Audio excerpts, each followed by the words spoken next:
यदि आप मुझसे एक बात पूछें कि आईएएस और यूपीपीसीएस एग्ज़ाम को निकालने के लिए सबसे महत्वपूर्ण चीज़ क्या है कि इस एग्ज़ाम में आप पूर्णतः सफल हो जाएं, तो मैं एक विषय को सबसे पहले रखूंगा, वो है आपका मुख्य परीक्षा उत्तर लेखन।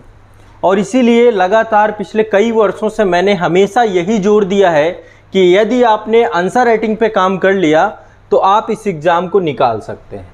सिर्फ एक चीज़ है जो इस एग्ज़ाम का कीवर्ड है कि आपका आंसर राइटिंग का उत्तर लेखन की प्रक्रिया कैसी है, क्या आप तैयारी आपकी कैसी है, तैयारी किस स्तर पर है। ये एक विषय हो सकता है क्योंकि कंटेंट का इम्पोर्टेंस तो है, लेकिन लिखना अपने आप में एक कला है, एक आर्ट है। जब तक आप इस आर्ट को नहीं समझेंगे ये एग्ज़ाम आपके लिए बहुत जटिल रहेगा। अभी देखिए, आगामी समय में आईएएस की मुख्य परीक्षा है और यूपीपीसीएस की मुख्य परीक्षा है।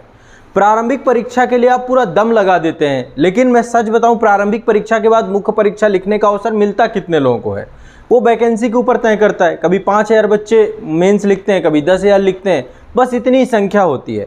बहुत बड़ी संख्या ऐसे बच्चों की होती है जिनको मेंस लिखने का अवसर बहुत मिलता ही नहीं है, कुछ को तो, और कुछ को मिलता है तो उसमें अच्छा परफॉर्म नहीं कर पाते। कारण यह क्योंकि हमेशा उन्होंने प्रारंभिक परीक्षा को प्राथमिकता में दी है। हमेशा मैंने यही चीज़ सिखाई है कि आप लोगों को मुख्य परीक्षा को अपने दिमाग में बैठा लेना है कि मेंस ही सब कुछ है, क्योंकि नाम ही है इसका मुख्य परीक्षा, मेंस यही मुख्य है, यही मुख्य परीक्षा। प्रारंभिक परीक्षा तो एक तरीके से देखता है कि भाई कौन से बच्चे हैं जो सिंसियर हैं और जो तैयारी को लेकर गंभीर हैं, जो भी मार्क्स जुड़ने हैं, सब कुछ आपका मेंस का होना है। तो मेंस आधारित है आपका उत्तर लेखन पे।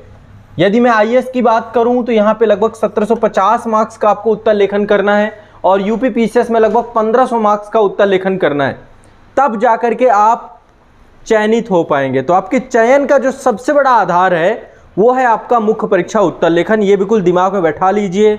यदि आप कहीं पढ़ते हैं, दीवालों में चिपका लीजिए कि यदि मुझे आंसर राइटिंग नहीं आएगी तो निश्चित तौर पे इस एग्जाम में मैं असफल हो सकता हूं।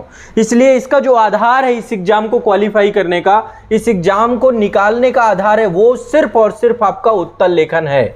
तो उत्तर लेखन बेस है, ये दिमाग में बैठा के चलना है। बिना उत्तर लेखन के ये एग्जाम आपके लिए किसी काम का नहीं है, आप नहीं निकाल पाओगे। आप चाहे जितना ज्ञान अर्जित कर लो, आप लिख ही नहीं पाओगे। अब लिखने में कुछ चीज़ों को लेकर आज मैं चर्चा करूंगा और समय के साथ साथ आपको मार्गदर्शित करता जाऊंगा कि कैसे आपको लेकर के चलना है। इसको लेकर के जो हमारी लिखना सीखे 1.0 ये श्रृंखला है, इसके अंतर्गत बिल्कुल शून्य से शुरुआत करने जा रहे हैं, बिल्कुल जीरो से शुरुआत करने जा रहे हैं। उत्तर लेखन के आप किसी भी चरण में हैं, आपने उत्तर लेखन आज के बाद पहले कभी नहीं किया है, या उत्तर लेखन में आपने कुछ काम किया लेकिन अभी भी बहुत सारी त्रुटियां हैं, बिल्कुल निश्चिंत होकर के आंसर राइटिंग की जीरो से शुरुआत करनी है और जितना मैं कहूं उसको फॉलो करते जाना है। क्रम से जो जो आपको बोलता जाऊं, यदि मैं आपको कह रहा हूं कि ये देखो क्वेश्चन है, इसका आंसर लिखना है, तो लिखना है।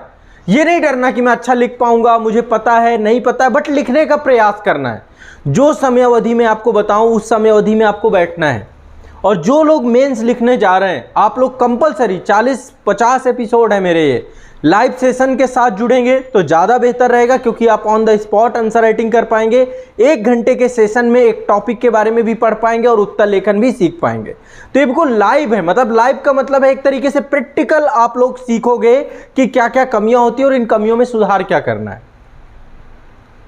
ठीक है, एक कंप्लीट अप्रोच है मेरा उत्तर लेखन को लेकर आप लोगों के साथ। आंसर राइटिंग की जो की स्टोन है, छोटे छोटे कीवर्ड हैं, सबको लेकर के मैं चलूंगा। तो यहां पे जो मैं फोकस कर रहा हूं, 2 एग्जाम को मैं ज्यादा फोकस करके चलूंगा इसमें। एक आपका आईएएस का एग्जाम अभी के लिए और दूसरा आपका यूपीपीएससी के लिए। ये 2 एग्जाम के लिए जब लिखना सीखे 2.0 आएगा तो उसमें मैं बीपीएससी और इसके बाद दूसरा एग्जाम रहेगा आपका एमपीपीएससी। लेकिन ऐसा नहीं कि इन बच्चों के लिए इंपॉर्टेंट नहीं है, क्योंकि क्वेश्चन जो रखूंगा मैं इन दोनों को ध्यान में रख करके रखूंगा, इनके लेवल के क्वेश्चन बनाऊंगा। और जो हमारे शब्द सीमा में जिनमें लिखना है वो आईएएस और यूपीपीसीएस की जो शब्द सीमा पिछले सेशन में मैंने आपको बताई है कि क्या शब्द सीमा जो आयोग आपसे पूछता है। 2 शब्द सीमाएं यहां पर हैं, 2 शब्द सीमाएं यहाँ पे है। 150 शब्द और 250 शब्द में आईएएस में लिखना होता है, 125 शब्द और 200 शब्द में यूपीपीसीएस में लिखना होता है। ठीक है, 3 घंटे का एक प्रश्न पत्र होता है। यदि इस आधार पे मैं टाइमिंग को बात करूं, स्पीड की बात करूं, तो लगभग स्पीड जो आइडियल स्पीड है आपकी 8 मिनट में आपको 200 शब्द लिखने आने चाहिए, 8 मिनट में। तो मैं 9 मिनट 8 मिनट, ये परफेक्शन की चीज़ है, धीरे धीरे आएगी। तो उत्तर लेखन को लेकर के कुछ महत्वपूर्ण बातें पहले मैं आपको बताऊंगा और फिर हम लोग देखेंगे कि आंसर राइटिंग कैसे हमें करना है, जो कमियां हैं, जो त्रुटियां हैं, उन सब त्रुटियों को आप लोग मेरे साथ एक एक करके देखते जाएंगे। तो बेसिक्स में 3-4 चीज़ें हैं, देखो जो मैं आपको बताऊं उसको दिमाग में बैठा लेना है कि हाँ ये बात सही ही बोली जा रही है, ये आप लोग खुद भी एहसास करोगे कि हाँ ये सही ही है। सबसे पहली चीज़ जो मुझे उत्तर लेखन पे लगती है, जो सबसे इंपॉर्टेंट चीज़ है, वो है प्रस्तुतिकरण, प्रेजेंटेशन। सबसे मोस्ट इंपॉर्टेंट थिंग आपका प्रेजेंटेशन कैसा है, कैसा आप प्रेजेंट कर रहे हो। देखो फर्स्ट इंप्रेशन क्या पड़ता है, आप भी कहीं जाते हैं तो सबसे पहले नज़र आपके कपड़ों में, आपके ड्रेसिंग सेंस में पड़ती है, सबसे पहले वहीं से जज हो जाता है, आप चाहे जबान खोलिए चाहे ना खोलिए। कंटेंट पे आएंगे, देखो कंटेंट मोस्ट इंपॉर्टेंट है नो डाउट, बट प्रस्तुतिकरण में हम सबसे पहला काम करेंगे, प्रेजेंटेशन आपका बहुत अच्छा होना चाहिए। कैसे आपको चीज़ों को लिखना है, अव्यवस्थित नहीं होना चाहिए। तो सबसे पहला इंपॉर्टेंट यदि पिलर मुझसे कहें कि लिखना सीखे में यदि हमें काम करना है तो वो है आपका प्रेजेंटेशन, प्रस्तुतिकरण आप सबका बहुत अच्छा होना चाहिए। यदि प्रस्तुतिकरण में आपके किसी भी तरीके की त्रुटि है तो आप मान के चलिए कि निश्चित तौर पे हम, पहला है आपका प्रस्तुतिकरण, प्रेजेंटेशन सबसे इंपॉर्टेंट विषय वस्तु है आपका। यदि इसमें गड़बड़ हुआ तो समझ लीजिए सब गड़बड़ है। आप प्रस्तुतिकरण पे काम करेंगे और मैं आप लोगों को प्रस्तुतिकरण पे आपकी जो त्रुटियां हैं, आपकी कमियां हैं, सब बताऊंगा A to Z। ध्यान से समझते जाइएगा, ध्यान से करते जाइएगा। दूसरी चीज क्या है, दूसरी चीज है जो दूसरा सबसे इंपॉर्टेंट विषय वस्तु है, वो है आपका भाषा, लैंग्वेज आपकी। आपने हिंदी माध्यम चुना है तो हिंदी माध्यम में आपकी भाषा में त्रुटियां नहीं होनी चाहिए, भाषा में त्रुटियां नहीं होनी चाहिए किसी भी तरीके से। आपकी राइटिंग, देखो प्रस्तुतिकरण में ही आपका राइटिंग का भी सेक्शन आता है कि आपकी राइटिंग कैसी है। राइटिंग कोई ऐसा नहीं, राइटिंग में 2 चीजें होनी जरूरी हैं बस, जो मुझे समझ में आता है। जो राइटिंग डेवलप होना था हो गई। राइटिंग पहली तो पठनीय होनी चाहिए, जो आपकी राइटिंग है वो पठनीय होना चाहिए, पढ़ने योग्य होनी चाहिए, कोई भी व्यक्ति उसे पढ़ सके। दूसरी आपकी राइटिंग थोड़ा दर्शनीय होना चाहिए, देखने योग्य भी होना चाहिए। ऐसा ना हो कि देखते ही दिमाग खराब हो जाए, क्या लिखा है आपने। तो पढ़नीय भी हो और थोड़ा सा दर्शनीय भी हो, देखने में भी थोड़ा ठीक ठाक लगे कि हाँ भाई साफ सुथरा एक संतुलित अनुपात में लिखा गया है, गैप बराबर दिए गए हैं, बहुत ज़्यादा कहीं पे ज़्यादा जगह छोड़ दी, कहीं पे कम छोड़ दी। तो लिखना अपने आप में प्रस्तुतिकरण के अंतर्गत आपका राइटिंग भी आता है। कैसे आपको क्वेश्चन को लिखना है, कहाँ पर आपको पैराग्राफ देना है, कहाँ पे आपको पॉइंट में आंसर लिखना है, कहाँ पे आपको डायग्राम डालना है, कहाँ पे फ्लो चार्ट डालना है, ये सब प्रस्तुतिकरण का हिस्सा है, प्रेजेंटेशन का हिस्सा है। मैं हमेशा एक एग्जांपल देता हूं कि यदि आप खाना कितना भी स्वादिष्ट बनाइए, बहुत स्वादिष्ट खाना है, वैसे अंततोगत्वा हम स्वाद में ही जाके गिरते हैं। लास्ट में हमारे दिमाग में जो बैठ जाती है छवि किसी भी खाने की स्वाद की बन जाती है कि खाना बहुत महंगा था, एक दिमाग में आता है। जैसे आप जाइए कहीं पे बहुत महंगा, शुरुआती दौर पे आप जब देखते हो अरे ये तो बड़ा महंगा है, बड़ा कॉस्टली है ना, फिर इसके बाद जब आप उसे खाते हैं, चखते हैं, तो आपको मज़ा आ जाता है, तो आपको लगता है चलो ठीक है महंगा भी है लेकिन पैसा यदि लिया है तो अच्छा स्वाद दिया इसमें। यदि आंसर राइटिंग में कहें तो स्वाद का मतलब यहाँ पे कंटेंट से है कि आपका कंटेंट कैसा है। लेकिन जब शुरुआती दौरान पे किसी भी भोजन को आप देखते हैं वो कैसा परोसा गया है, प्रस्तुतिकरण कैसा है उसका, कैसे उसको रखा गया है, किस तरीके से उसको रिप्रेजेंट किया गया, ये सबसे इंपॉर्टेंट हिस्सा होता है। खाने से पहले आप देखते हैं कि भोजन को सजाया कैसे गया है, रखा कैसे गया है ना। मैं हमेशा एग्जांपल देता हूं कि दाल के ऊपर, रोटी के ऊपर दाल नहीं डाली जाती है, रोटी का स्थान रोटी की जगह है, वे दाल का स्थान एक बाउल में रखा जाता है। वो पर्टिकुलर एक प्रेजेंटेशन कैसा है उसका, सलाद को कैसे प्रेजेंट करके देना है। सलाद के लिए तो आपको खीरा ऐसे ही रख देते, पूरा कट भी नहीं करते उसको, स्लाइड में भी नहीं रखते, है ना। मूली रखनी है तो ऐसे ही स्लाइड में नहीं करना है, कुछ भी रखना है आपको सलाद में, कोई स्लाइड ही नहीं रखते, ऐसे ही रख देते कि लो अपना खा लेना, काट लेना। पर उसे कट क्यों किया जाता है, उसकी चॉपिंग क्यों करते हैं, देखने में अच्छा लगे, उसको एक एक करके पूरी सजावट के हिसाब से लेकर के आते हैं। दिमाग बस सिंपल सा एक एग्जाम्पल है कि आपको इसका फर्क पड़ता है। आप लिखोगे इधर उधर कहीं पर भी लिख दोगे, छितरा दोगे, कोई फायदा नहीं होगा।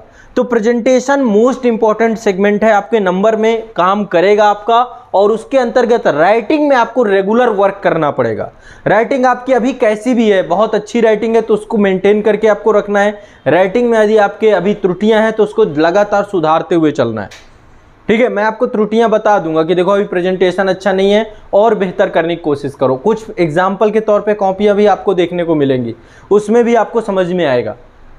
बट दो चीजें इंपॉर्टेंट है, पढ़ने योग्य होनी चाहिए राइटिंग, ऐसा ना होनी चाहिए कि पढ़ने योग्य नहीं है। दूसरा, भाषा में त्रुटियां नहीं होना चाहिए, ग्रामेटिकल एरर नहीं होनी चाहिए।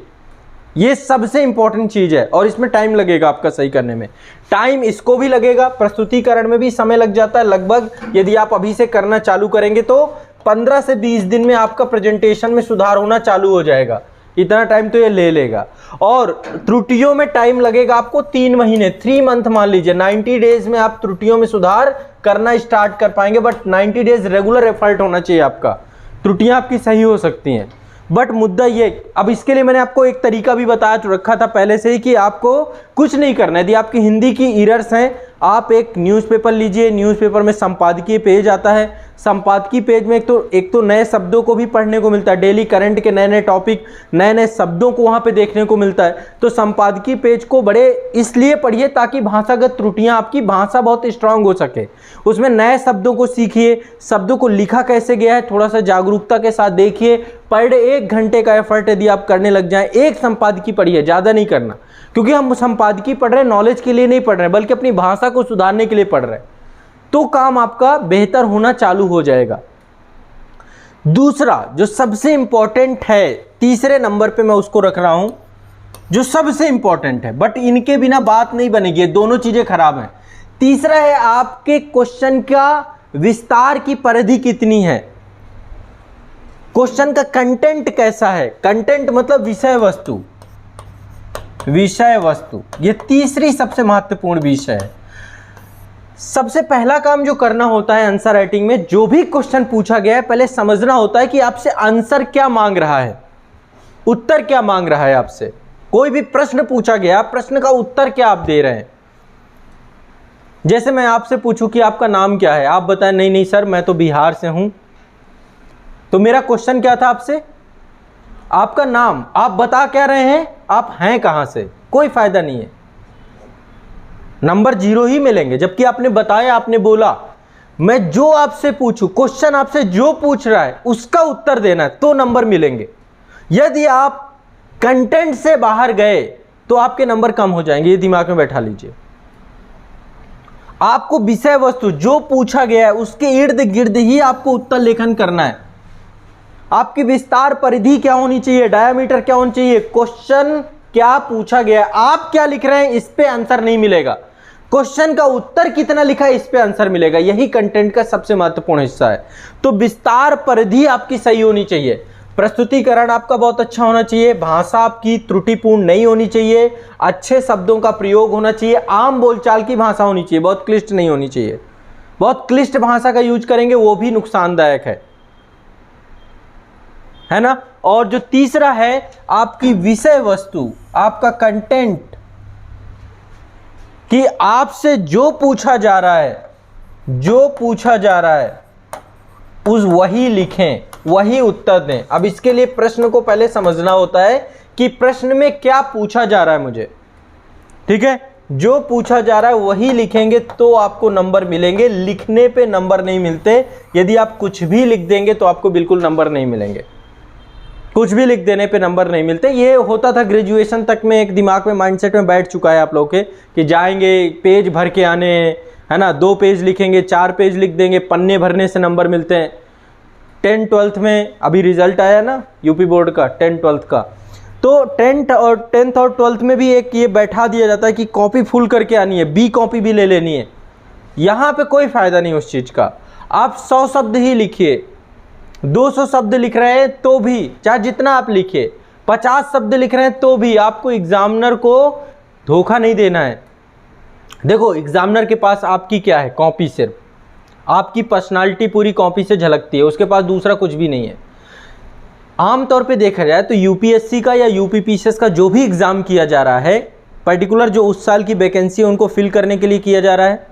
जो 600 बच्चे हैं या 700 बच्चे हैं या 800 बच्चे हैं या 1000 बच्चे हैं, जितनी वैकेंसी आई हैं उनको फिल करना है। उनको पार्टिसिपेट करने वाले लोग कितने हैं? लाखों की संख्या में हैं। यानी कि पूरा का पूरा जो एक पूरा का पूरा कह सकते हैं कि ये पूरा आयोजन किया गया यूपीएससी एग्जाम का या पीसीएस एग्जाम का जो आयोजन किया गया, प्रारंभिक परीक्षा रखी गई, मुख्य परीक्षा रखी गई, फिर इंटरव्यू हुआ, फिर वो जाके 600 या 1000 बच्चे चुने जा रहे हैं। तो ये पूरा का पूरा आयोजन किन के लिए किया गया? 600 लोगों के लिए। अब उन 600 लोगों में आप हैं कि नहीं हैं ये तय करेगी आपकी कॉपी, क्योंकि एग्जामिनर के पास सिर्फ आपकी कॉपी है और वो ढूंढ रहा है उन लोगों को कि इनको मुझे चुनना है। उनको पता है कि इसमें से बहुत सारी संख्या में भीड़ है, बट वो उनको चुनने के लिए बैठा हुआ है। तो वो सबसे पहली प्रायोरिटी में वही देखता है कि आपकी विषय वस्तु जो आप पूछा जा रहा है बाहर तो नहीं जा रहा है। देखो पूरा का पूरा इंटरव्यू खराब हो जाता है यदि आप इंटरव्यू में एक छोटा सा झूठ बोल देते हैं। छोटी सी बात ऐसी कोई आपके मुंह से निकल जाती है जो झूठी होती है, वो पता चल जाता है 2 मिनट में। हम पकड़ लेते हैं किसी और का झूठ, वो तो बहुत एक्सपीरियंस लोग वहां पे बैठे होते हैं। वही चीज आंसर राइटिंग में भी है। नहीं आ रहा फिर भी लिख रहे हो, ये हमारी एक पर्सनालिटी का हिस्सा होता है कई बार कि हमें पता नहीं है, चीज हमने पढ़ी नहीं है या हमने सुनी सुनाई है, मतलब किसी ने कुछ बोला हमने सुन लिया, हमने वेरीफाई नहीं किया। वस्तुनिष्ठता का मतलब क्या है? जो भी आप बोल रहे हो, जो भी आप कह रहे हो, जो भी आप लिख रहे हो, आपने उसको क्या कर रखा है? आइडेंटिफाई कर रखा है, वेरीफाई कर रखा है उसे, तब आप बोल रहे हो। आपके बोलने का एक वजन है, आपके बोलने का, कहने का एक फर्क पड़ता है। जब आप बोलते हो तो उस बात में एक बात होती है, लेकिन अब यहां पे आप क्या कर रहे हो? दिखाने के लिए कि नहीं नहीं मुझको तो बहुत आता है, मैं तो बहुत ज्ञानी हो गया हूं। ये चीज यदि आपने मेंस में कर दी और यही चीज यदि आपने इंटरव्यू में कर दी, पूरा इंटरव्यू तबाह हो जाएगा आपका, पूरा इंटरव्यू, पूरी मेंस की कॉपी तबाह हो जाएगी। तो यदि नहीं आता तो ना लिखे। ना लिखना क्या कहलाता है? कि ये स्वीकार कर रहा है कि मुझे इसकी जानकारी नहीं है। गलत लिखने से बेहतर है कि हम ना लिखें, गलत बोलने से बेहतर है कि हम ना बोलें। यदि कोई चीज नहीं आ रहा, छोटा बच्चा है कोई, मान लो हमसे ज्यादा योग्य है, बहुत बहुत होता है, आप ऐसा थोड़ा ना है, आपके माता पिता हो सकता है आपके पास ज्यादा ज्ञान, उम्र, ज्ञान और उम्र में कोई अंतर वो नहीं है कि किसी की उम्र छोटी होगी तो आपसे ज्यादा ज्ञानी नहीं होगा। ये संभव है, ये पॉसिबल है। ज्ञान पार्शियलिटी नहीं है, ज्ञान कितना आपने एफर्ट किया, टाइम दिया है। तो ज्ञान किसी के पास भी हो सकता है, हर व्यक्ति के पास हो सकता है। तो यदि किसी के पास आपसे ज्यादा ज्ञान है, अब आप उसे जवान लड़ा रहे हैं, आपको आता नहीं, आपको पता नहीं, फिर भी आप पीछे पड़े हुए हैं, अरे नहीं मैं तो सब कुछ हूं, वो आपको खत्म कर देगा, वो मतलब आपको समाप्त कर देगा, आपको कुछ फिर मिलेगा नहीं उससे। तो मेरी यहां पे आपको सीधा सलाह है, यदि आप इस सलाह को मान लेंगे तो शायद आपका भला हो जाएगा कि जितना आपको आता है बस वही दिखाएं। ओवर स्मार्ट ना बने। ओवर स्मार्ट यहां पे बनेंगे तो निश्चित तौर पे आपके लिए घातक हो जाएगा। तो एक रूल ये सबसे इंपॉर्टेंट है कि जो पूछा जाए वही लिखें, नहीं आता तो नहीं लिखें। ये दिमाग में बैठा लो, उत्तर लेखन हो या फिर आपसे कोई भी चीज इंटरव्यू बोर्ड में पूछी जाती है तो ईमानदारी आपके अंदर यही झलकती है। यदि आप छोटी सी भी झूठ बोलते हैं ना, तो आप सोचिए कि आने वाले समय में बड़ा झूठ भी बोल सकते हैं। ठीक है, समझ रहे हैं? ये बहुत इंपॉर्टेंट है। ठीक है, चलिए, तो ये 3 महत्वपूर्ण गोल्डन रूल मैं आपको दे रहा हूं आज के सेशन में। पहला है प्रेजेंटेशन, दूसरा है लैंग्वेज में काम करना और तीसरा है कंटेंट में काम करना। यदि इन तीनों पे काम कर गए तो धीरे धीरे धीरे धीरे आंसर राइटिंग आपकी बेहतर होती चली जाएगी। अभी और बहुत सारी चीजें हैं आंसर राइटिंग को लेकर के, ये 3 चीजें मात्र नहीं है, बट मैं शुरुआत में एक साथ में सब नहीं बता दूंगा कि मैं एक साथ आपको सब बता दूं। अब धीरे धीरे सीखेंगे, क्योंकि हमारा सेशन ये पूरा लिखना सीखे है। तो अब लिखना सीखें तो लिखने सीखने के लिए मैं आपको थोड़ा थोड़ा करके खिलाऊंगा, थोड़ा थोड़ा करके बताऊंगा, थोड़ी थोड़ी जो कमियां हैं, त्रुटियां हैं, उन सबको दूर करता चलूंगा और आप समय के साथ बेहतर होते चले जाएंगे। तो सबसे पहला काम, मेरे निर्देशों का पालन, जो मैं आपको निर्देश दूं उसमें बेझिझक, बिना डरे उसका पालन करना, अनुपालन करना। यदि मैं आपको कह रहा हूं तो उस बात को मानना है, उस पर एफर्ट करिए, आधे 1 घंटे बैठिए, उस पर काम करिए। ठीक है, और डरना नहीं है। सबसे पहली चीज डरना मना है इस सेशन में, उत्तर लेखन से डरना मना है। आता है नहीं आता है कूद पड़ना है, बस खत्म बात। क्योंकि एग्जाम हॉल में बहुत सारे क्वेश्चन ऐसे होंगे जो नहीं आते होंगे, ऐसे भी होंगे कि जो आपने सुने ही नहीं, कुछ नहीं किया, पर फेस तो करना है ना उनके साथ। 3 घंटे बैठोगे ना उनके साथ। नहीं आने वाले क्वेश्चन के साथ भी बैठना पड़ता है कई बार। आने वाले तो चलो हम करते ही, अटेम्प्ट ही करते, पर नहीं आने वालों के साथ भी बैठना पड़ता है, उसके लिए एफर्ट करना पड़ता है। तो आपको कंटिन्यूअस जितना मैं आपको बताता जाऊं, करता जाऊं, आने वाले 40 दिन तक मेरे साथ आप लोग बने रहिएगा। और 40 दिन तक यदि आप मेरे साथ बने रहेंगे, आपके उत्तर लेखन में आप सुधार पाएंगे, आपका जीएस अच्छा हो जाएगा, आपके निबंध अच्छे हो जाएंगे, आपके सब कुछ बेहतर हो जाएगा। ठीक है, कंटेंट सिलेबस पूरा कंप्लीट होने के बाद होता है। मैं यहाँ पे सिर्फ आपका प्रेजेंटेशन, आपकी भाषागत त्रुटियां हैं तो मैं बता के जाऊंगा कि त्रुटियां हैं, देखो अभी सुधार करो। विषय वस्तु मैं आपको ये रेगुलरली बताऊंगा कि विषय वस्तु में कैसे काम करना है। ठीक है, तो सबसे पहला काम, सभी लोग पेन कागज निकाल लीजिए। फर्स्ट थिंग, सबके पास पेन कागज होना चाहिए और रेगुलर जब भी मेरी कॉपी रखेंगे आंसर राइटिंग करेंगे। आज पहला क्वेश्चन मैं आपको देने जा रहा हूं, ये प्रैक्टिकल है। कोई भी डरेगा नहीं यहाँ पे कि डर रहे हो आप लोग, डरने की जरूरत नहीं है। कोई भी बच्चा डरेगा नहीं, डरने से कुछ नहीं होगा। सभी लोग पेन कागज निकाल लीजिए। शुरुआत करते हैं, आरंभ करते हैं। पहला क्वेश्चन लिखिए और निश्चित तौर पे ये आपको बहुत कॉन्फिडेंस देगा पहला क्वेश्चन से। ठीक है, जो मैंने आपको टॉपिक बताया था नृत्य से जुड़ा हुआ था, शास्त्रीय नृत्य से जुड़ा हुआ था, आर्ट एंड कल्चर से जुड़ा हुआ था। जैसा कि मैंने आपको बताया मैं जीएस के चारों पेपर लेकर के चलूंगा। तो सबसे पहले पेपर 1 आपका समान अध्ययन का पेपर 1 जो है आपका, उससे हम आंसर राइटिंग आपकी शुरुआत करने जा रहे हैं। ठीक है, जितने बच्चे आईएएस और यूपीपीसीएस मेंस देने जा रहे हैं, आपके लिए ये सबसे पहला चरण है। आज से स्टार्टिंग कर रहे हैं आप। और जो टाइमिंग लगाऊंगा, अभी मैं शुरुआत 9 मिनट की टाइमिंग दूंगा, धीरे धीरे इसको 8 मिनट पे लाएंगे, 7.5 मिनट पे लाएंगे। टाइमिंग पे काम करेंगे। इसीलिए जब क्वेश्चन, अब देखो यहाँ पे कुछ रूल्स है, इन रूल्स को फॉलो करेंगे। पहले तो मैं आपको एक क्वेश्चन यहाँ पे डिस्प्ले करूंगा। ठीक है, क्वेश्चन यहाँ पे आपके डिस्प्ले होगा। जब वो क्वेश्चन आपका यहाँ पे डिस्प्ले होगा, यहाँ पे एक टाइमर चल रहा होगा। जब मैं आपको बोलूंगा स्टार्ट, आप तुरंत उस क्वेश्चन को लिख लेंगे। ठीक है, क्वेश्चन लिखने के बाद जब टाइमर चलने लग जाए, आंसर राइटिंग करना चालू कर देना है। वहां पे लाइव आंसर राइटिंग होगी ये। ठीक है, मेरे ख्याल से अपने आप में ये पहली श्रृंखला है, आज तक किसी ने नहीं करवाया। इसके पहले मैं लगातार आपसे लाइव ही करवा रहा हूं आंसर राइटिंग। बहुत सारे लोग बाद में रिकॉर्डेड देखेंगे, जो लोग जॉब वाले हैं या कैसे भी टाइम नहीं है, लेकिन आप लोग सभी लोग इसको लाइव ही करिएगा, साथ में बैठ के करिए। डरना नहीं है कि छोड़ दीजिए, आप क्विट कर दीजिए, कोई फायदा नहीं है। 9 मिनट प्रॉपर दीजिए। शायद हो सकता है आपको टॉपिक पता ना हो, वैसे टॉपिक मैं सारे बता चुका हूं। ठीक है, और मैं रेगुलर आपको टॉपिक बताता रहूंगा, उसकी टेंशन वाली बात नहीं है। पर नहीं पता तो भी 8-9 मिनट बैठ के जो आए वो लिखने का प्रयास करिए। उसमें जो आए, जो भी उसके बारे में थोड़ा बहुत पढ़ा हो, बट टॉपिक से भटकिएगा नहीं। कि मैं आपसे नृत्य कला के बारे में यदि क्वेश्चन पूछ रहा हूं, शास्त्रीय नृत्य के बारे में, तो आप शास्त्रीय संगीत लिख रहे हैं, ऐसा मत करिएगा। शास्त्रीय नृत्य के बारे में जो आपको आता है वो लिखने की कोशिश करेगा। शुरुआत है ना, डरना नहीं है इसमें, शुरू में स्टार्टिंग करनी है। तो 9 मिनट का टाइमर लगाएंगे। 9 मिनट के टाइमर के बाद आपको आंसर राइटिंग शुरू करनी है। 9 मिनट बाद मैं आपको स्टॉप करूंगा कि रुक जाइए, आप इसका आंसर लिखना बंद करिए। जब आंसर लिखना बंद करने के बाद आपको 2 काम करने हैं। पहला काम करना है, तुरंत अपने वर्ड काउंट करने हैं। ईमानदारी से करिएगा, ये मत कर दीजिएगा कि आप घर पे बैठे हैं आप लिख रहे हैं, ऐसा मत करिएगा। ठीक है, बहुत सारे लोग कर रहे होंगे ये चीज़, तो वो फिर आप अपने आप को धोखा दे रहे हो, मुझे धोखा नहीं दे रहे हो। 9 मिनट का सफिशिएंट टाइम दूंगा।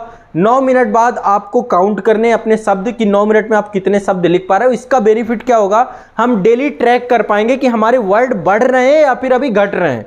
हम 9 मिनट में ईमानदारी से आपको पता होगा, मैं पूछूंगा अभी ये क्वेश्चन, जैसे ही आप अपने वर्ड काउंट करके नीचे लिख देंगे कि इतने शब्द आपने लिखे हैं, अपना नाम लिख दीजिएगा। नाम लिखने के बाद एक ग्रुप की लिंक मैं आपको दूंगा।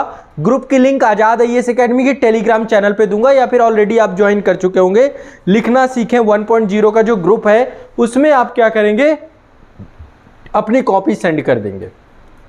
हो जाएगा सभी को, अपनी कॉपी आप सेंड करेंगे। और कॉपी सेंड करने के बाद, इसके बाद मैं आपकी कॉपी चेक करूंगा। आधे घंटे तक इत्मीनान से बैठना है, आधे घंटे तक फास्ट प्रेजेंटेशन पे काम करेंगे। भाषा किसी के भाषा पे बात करेंगे, प्रेजेंटेशन पे बात करेंगे और कंटेंट पे बात हम नेक्स्ट डे करेंगे। मतलब कल जो है मैं इसी टॉपिक को डिटेल में आपको आंसर राइटिंग कराऊंगा कि हाँ इसमें क्या क्या कंटेंट होना चाहिए। कंटेंट हमेशा मैं कीवर्ड में बताऊंगा आपको कि ये कीवर्ड होने चाहिए, क्या क्या आपको उसमें लिखना है, तो कंटेंट में आपको बता के जाऊंगा। आप अगले दिन अपनी कॉपी के कंटेंट को चेक करेंगे, रीचेक करेंगे। अब यहाँ पे एक बात और समझने वाली है, यही सेम क्वेश्चन को घर में दोबारा लिखेंगे। जो क्वेश्चन मैं आपको दूंगा घर में अगेन अभ्यास करिए। यदि आप आईएएस का एग्जाम देने जा रहे हैं तो आपको दो शब्द सीमा को ध्यान में रखना है। पहली शब्द सीमा 150 शब्दों की है। पहले आप आंसर राइटिंग करिए, कोशिश करिए 150 शब्द के आसपास लिखें, और दूसरा सेम टॉपिक पे 250 शब्दों में लिखने की कोशिश करिए। ठीक है, पहला 150 शब्दों में, दूसरा 250 शब्दों में। लेकिन यदि आप यूपी पीसीएस देने जा रहे हैं, ठीक है, तो यूपी पीसीएस में भी जो शब्द सीमा है, यही टॉपिक जो मैं क्वेश्चन दूं 125 शब्दों में लिखना है। 125 शब्दों में आप घर में लिखेंगे, घर में। यहां पे 200 शब्दों में लिखने की कोशिश करना है। जो क्लास में होगी, क्लास में 200 शब्दों में आप लिखेंगे एक ही क्वेश्चन को, और 150 शब्दों में आईएएस वाले लिखने की कोशिश करेंगे। 250 आप घर में लिखिएगा। ठीक है, तो लगभग आइडियली हम चाहते हैं कि 9 मिनट में आप 170 से 175 शब्द कम से कम तो लिखें ही, मिनिमम आप इतना लिखें। यदि ये लिख रहे हैं आप 9 मिनट में तो मतलब सही दिशा में, अभी मतलब आप शुरुआत में ठीक है। आने वाले समय पे 9 मिनट में 200 शब्दों तक आना है, हमारा ये टारगेट है कि हम यहाँ तक पहुँचें। ठीक है, तो यहाँ पे आपके साथ में क्वेश्चन आपको दूंगा और सभी लोग आंसर राइटिंग अब करेंगे। रेगुलर आंसर राइटिंग हम लोग लेकर के चलेंगे, topic by topic, topic by topic. यदि किसी दिन का कोई भी मतलब मान लीजिए अवकाश हो जाता है, कोई भी छुट्टी हो जाती है, आप उसमें जिस दिन ये 9 बजे जो हमारा 10 बजे का टाइमिंग है लाइव का, इस टाइम पे अगेन बैठिए, जो क्वेश्चन मैंने पिछला दिया है उस क्वेश्चन को अगेन लिखिए। मतलब ये काम आपको रेगुलर करना पड़ेगा ईमानदारी के साथ। देखो दोनों तरफ से हम काम करेंगे तब हो पाएगा। मैं भी जितना आपको एफर्ट दूंगा, जितना मैं आपसे बोलूंगा वो आप करिए, और साथ में कुछ आपको एडिशनल अपने साथ वर्क करना पड़ेगा, तब जाके हम टारगेट को कंप्लीट करेंगे। हम सामान्य अध्ययन के चारों प्रश्न पत्र लेने जा रहे हैं, यानी कि हिस्ट्री होगा। मैं हर एक उसकी प्रवृत्ति बताता जाऊंगा कि हिस्ट्री में आंसर राइटिंग ऐसे की जाती है, पॉलिटी में ऐसे करना है, ज्योग्राफी में ऐसे करना है, कहाँ पे डायग्राम बनाने, कहाँ पे फ्लो चार्ट बनाना है। जैसे हिस्ट्री के क्वेश्चंस पे आप फ्लो चार्ट बना सकते हैं, फ्लो चार्ट आपको बनाना चाहिए। आर्ट एंड कल्चर है तो वहाँ पे यदि मंदिर स्थापत्य पूछ रहा है तो मंदिर स्थापत्य को आपको, क्योंकि मेंस में आर्ट एंड कल्चर ही है हिस्ट्री में, है ना। यदि आपसे वहाँ पे स्तूप पूछ रहा है तो स्तूप आपको पता होना चाहिए कैसे आकृति होती है, क्या होती है, तो उसका आपको क्या बनाना पड़ेगा, डायग्राम बनाना पड़ेगा पूरा का पूरा। फ्लो चार्ट भी कहीं कहीं पे हमें यूज करने पड़ेंगे। ठीक है, तो कहीं पे डायग्राम बनाना है, कहीं पे फ्लो चार्ट बनाना है, ये सब इंपॉर्टेंट होता है, ये इसलिए करेंगे। ठीक है, तो आपके सामने क्वेश्चन डिस्प्ले होगा और मैं आशा करता हूं कि सब लिखेंगे। जितने लोग हैं यहाँ पे बताइए, आप लोग आंसर राइटिंग करने के लिए तैयार हैं? सभी को लिखना है। यदि आप अदर स्टेट पीसीएस के एग्जाम दे रहे हैं, आप बीपीएससी दे रहे हैं, एमपीपीएससी दे रहे हैं, सीजीपीएससी दे रहे हैं, आरएएस दे रहे हैं, यूकेपीएससी दे रहे हैं, तो आप भी इसकी आंसर राइटिंग करेंगे, क्योंकि वहां पर भी यही रूल्स हैं। ठीक है, थोड़ा सा एमपीपीएससी वगैरह में थोड़ा वन लाइनर या लघु उत्तरी बहुत आते हैं, वो मैं अलग से फिर प्रैक्टिस कराऊंगा जब दूसरा वो लेकर के आऊंगा। तो सबको लिखना है, सबको, चाहे बीपीएससी वाले हो। बीपीएससी वालों को क्या है कि वहां पे थोड़ा सा ज्यादा लिखना पड़ता है क्वेश्चंस को, 200 शब्दों में बात नहीं बनती, 250 300 शब्दों में, 400 350 शब्दों में लिखना पड़ता है। लेकिन फिर भी इतना भी प्रयास करिए, फिर आपका नंबर आएगा, उसमें मैं फिर आपको पूरी प्रैक्टिस कराऊंगा। ठीक है, जेपीएससी वाले जितने भी हैं, जो भी स्टेट पीसीएस आप दे रहे हैं, हिंदी माध्यम में कर रहे हैं, आप ये आंसर राइटिंग से जुड़िए। आपकी आंसर राइटिंग बेहतर ना हो जाए, 40 दिन बाद मुझे बताइएगा कि सर पहले दिन में जो था और आज मेरी स्थिति बहुत अलग है। लिखने से ही लिखना सीख पाएंगे। ठीक है, ये आप लोग मुझे बताओगे कि सर पहले दिन और आज में अंतर है। यदि नहीं होगा तो बताइएगा फिर। ठीक है, ये मैं लिख के देता हूं आपके साथ, शुरुआत के कुछ दिनों में आपको पता चल पाएगा। ठीक है, तो चलिए डरना नहीं है, सभी लोग स्टार्ट करते हैं। क्वेश्चन आपके सामने आएगा, 9 मिनट मेरे साथ बैठना है, जो आए आपको लिखना है, और इसके बाद कॉपी जमा करनी है। कॉपी यदि खाली जमा करनी पड़ जाए तो खाली भी जमा करिएगा, पर जमा करिएगा। मैं सिर्फ 1 मिनट का टाइम दूंगा आपको कॉपी जमा करने का, बस। उसमें जिसकी जिसकी आ जाएगी चेक करूंगा, नहीं आएगी नहीं चेक करूंगा। ठीक है, स्पष्ट है? तो चलिए क्वेश्चन आपके सामने आएगा, सभी लोग आंसर राइटिंग के लिए तैयार हो जाइए। सभी लोग तैयार हो जाइए, रेडी हो जाइए। ठीक है, आपके सामने क्वेश्चन जीएस पेपर 1 से है ये। पहला क्वेश्चन है आपका, ठीक है। चलिए ये रहा आपका क्वेश्चन, आपका सभी लोग लिखेंगे, सभी लोग लिखिए क्वेश्चन को। क्वेश्चन है आर्ट एंड कल्चर से है, मैंने टॉपिक आपको दिया था शास्त्रीय नृत्य, है ना, तो कला एवं संस्कृति से है, शास्त्रीय नृत्य से है। क्वेश्चन क्या है, भारतीय शास्त्रीय नृत्य के प्रमुख 8 रूपों में से किसी एक रूप का विस्तृत वर्णन कीजिए। ठीक है, सभी लोग एक बार क्वेश्चन को लिख लीजिए, सभी लोग क्वेश्चन एक बार लिख लीजिए। भारतीय शास्त्रीय नृत्य के प्रमुख 8 रूपों में से किसी एक रूप का विस्तृत वर्णन कीजिए। सभी लोग क्वेश्चन लिखेंगे और इसका आंसर हमें सबको लिखना है।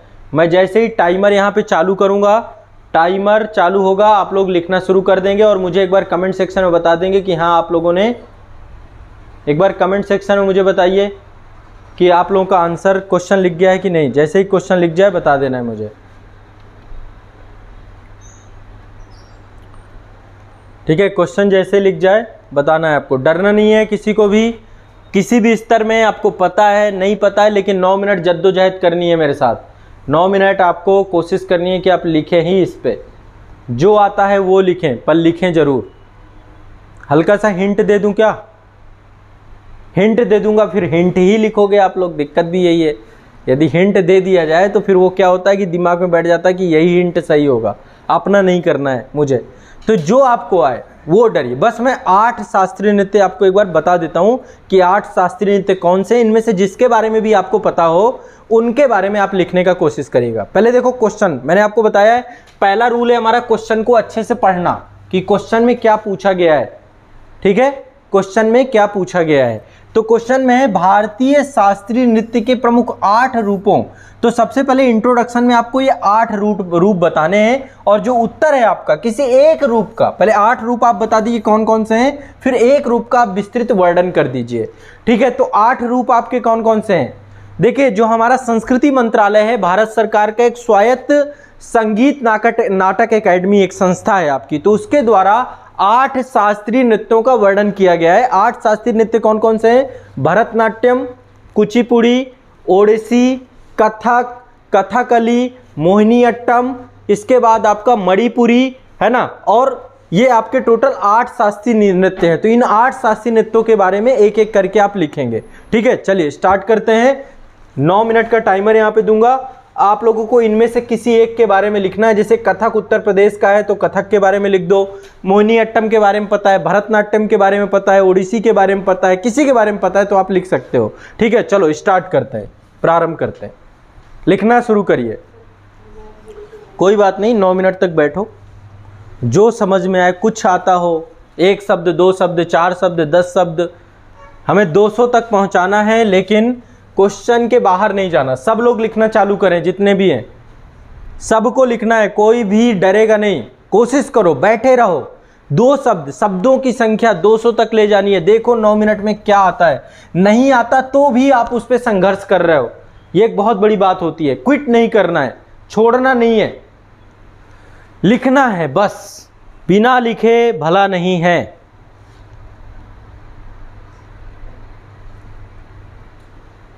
सभी लोग लिखेंगे, सभी लोग लिखेंगे।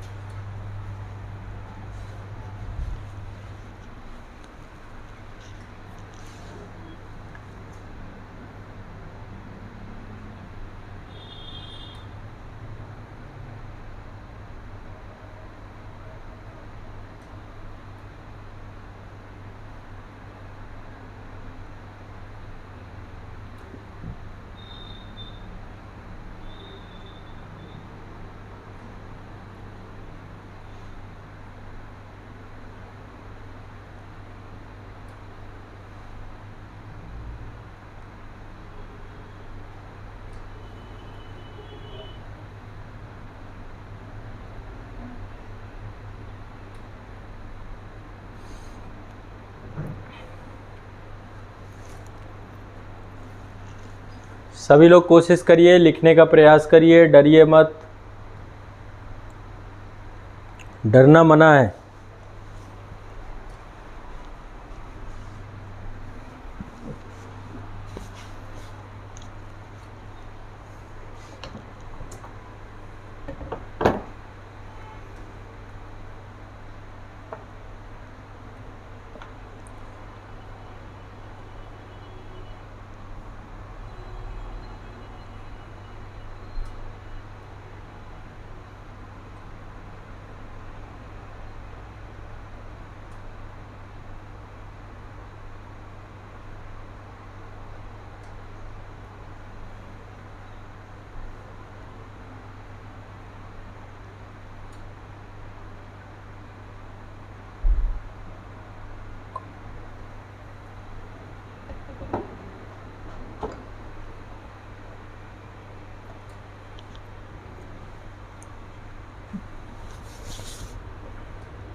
कॉपी सेंड करने के लिए मैं जानकारी दूंगा, अभी आप लोग लिखिए केवल।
देखिए ब्लैंक हो गए होंगे बहुत सारे लोग, पता चल रहा होगा कितना जटिल काम है ये,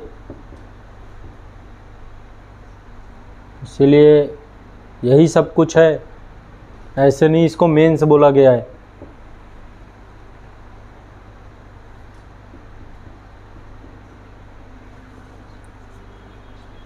और यदि लिखोगे नहीं, डरोगे, तो ज़िंदगी भर यहीं पे खड़े रहोगे, इससे बाहर नहीं जा पाओगे आप।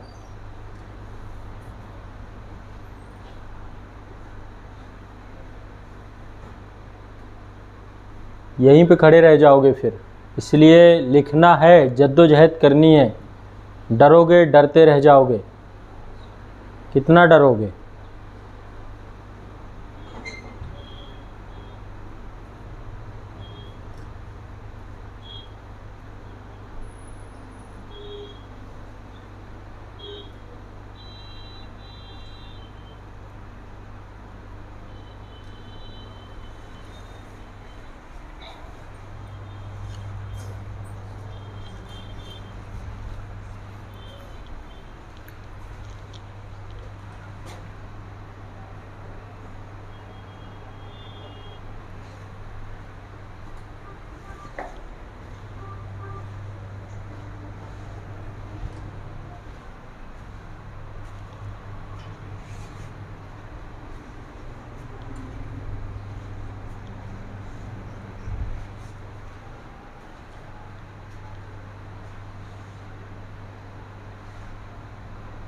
खाली कॉपी जमा करिएगा, जिनको कुछ नहीं पता खाली कॉपी आपकी आनी चाहिए, कोई बात नहीं है।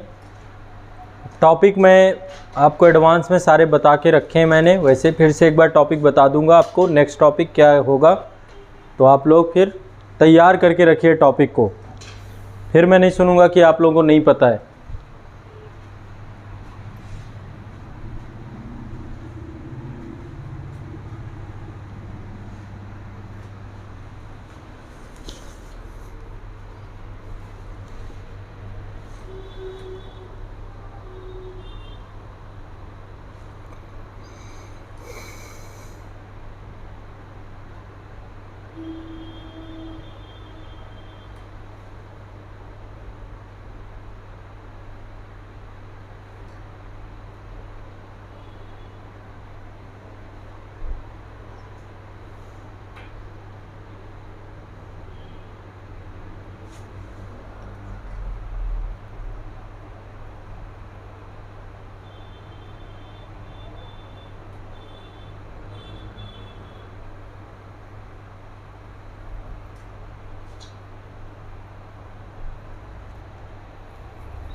जो लोग लेट हो गए नेक्स्ट टाइम से आइएगा, समय समाप्ति की ओर है, समय समाप्ति की ओर है।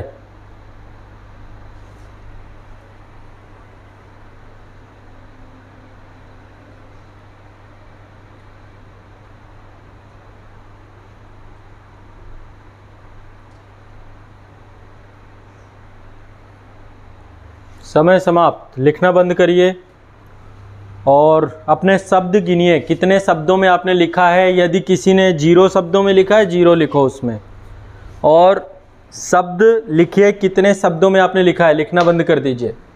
शब्दों को काउंट करिए, सभी लोग शब्दों को काउंट करना है अपने, शब्दों को काउंट करना है और वहाँ पे कॉपी पे लिखिए शब्दों को।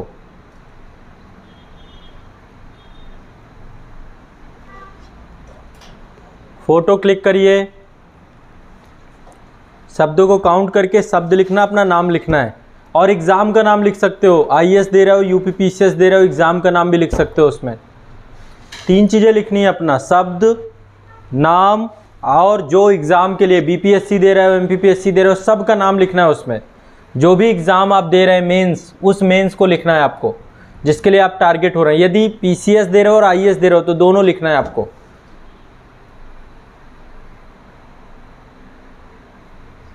कृष्णकांत पांडे जी, अपनी कॉपी पे लिखना है, जो कॉपी आपकी है वहीं पर लिखना है, नाम, शब्द का नाम, कितने शब्दों में लिखा है, और ये सारी चीज़ें, और फोटो क्लिक कर लीजिए। अब जो बच्चे आंसर राइटिंग का, देखो एक ग्रुप है हमारा उत्तर लेखन का, इस ग्रुप में सभी को अभी कॉपी सेंड करनी है मेरे सामने। सभी लोग आंसर राइटिंग की कॉपी सेंड करेंगे। एक आंसर राइटिंग का ग्रुप है जो आज़ाद आईएएस एकेडमी के टेलीग्राम चैनल पे है। ये आपका आज़ाद आईएएस एकेडमी का टेलीग्राम चैनल है। इस टेलीग्राम चैनल को ज़रूर आप लोग जुड़ के रखिएगा। सारी जानकारी यहाँ पे संस्था की आपको मिलती रहती है टाइम टू टाइम पे।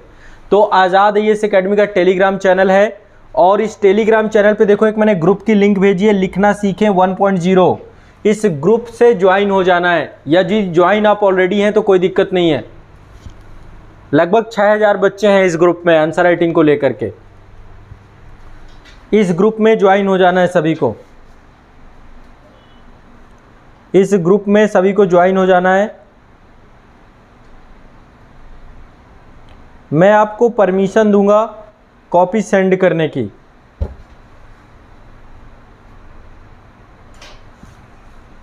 देखो एक बच्चे ने कॉपी भेज भी दी, अभी बंद हो गई परमिशन, रुक जाओ, पहले कॉपी सब लोग वो कर लो, क्योंकि 1 मिनट का टाइम मिलेगा। 1 मिनट के अंदर अंदर ही मैं आपकी कॉपी फोटो वोटो क्लिक कर लो। अभी परमिशन ऑफ है, मैं परमिशन जैसे ही दूंगा तुरंत मैं आपको बोल दूंगा, ठीक है? रेडी रहिएगा। चलिए परमिशन ऑन हो रही है, आप लोग 1 मिनट के अवधि के अंतर्गत अपनी कॉपी को भेज दीजिए। कॉपी भेजिए सभी लोग, जितने लोग भी आंसर राइटिंग कर रहे हैं कॉपी भेजिए। 1 मिनट का समय रहेगा सिर्फ और सिर्फ। फोटो क्लिक करके अपनी कॉपी को सेंड करना है। अलाउ कर दिया है मैंने, बस 1 मिनट का टाइम है, 1 मिनट में भेज सकते हैं आप।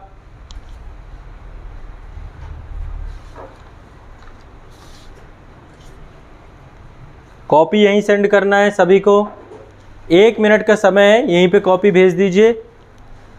परमिशन ऑफ कर दूंगा फिर इसके बाद में।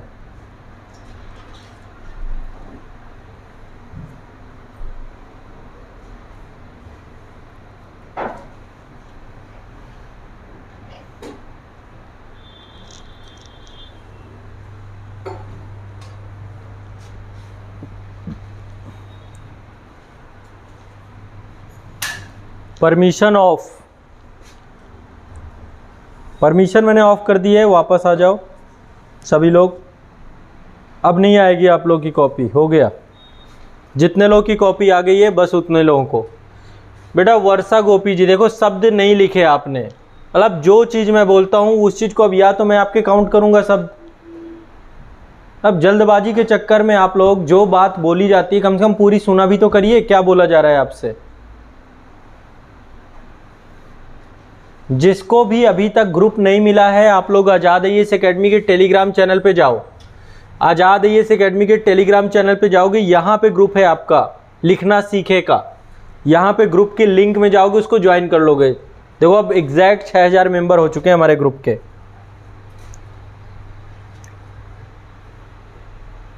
कम से कम जो बोला करूं उतना तो बात मान लिया करो ना। शब्द लिखने हैं, कितने शब्दों में आपने लिखा है इसी कॉपी पे लिखने हैं।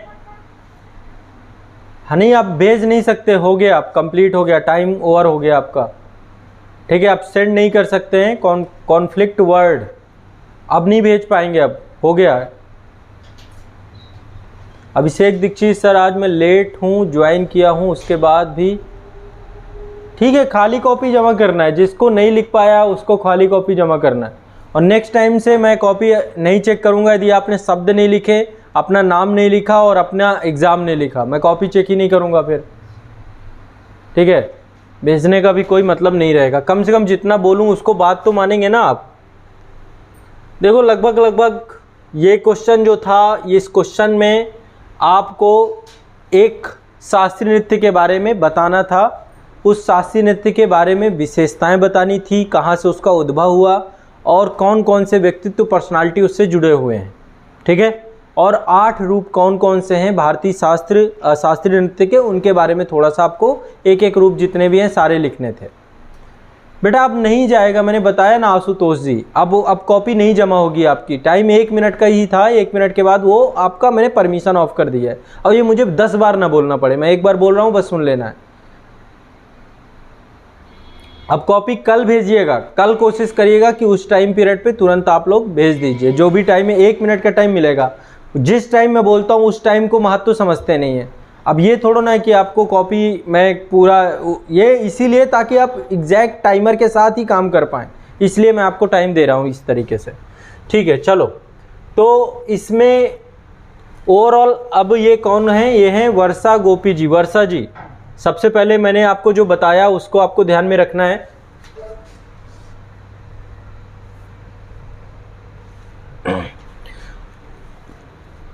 राइटिंग आपकी सही है, बढ़िया है, प्रेजेंटेशन भी लगभग ओवरऑल ठीक है।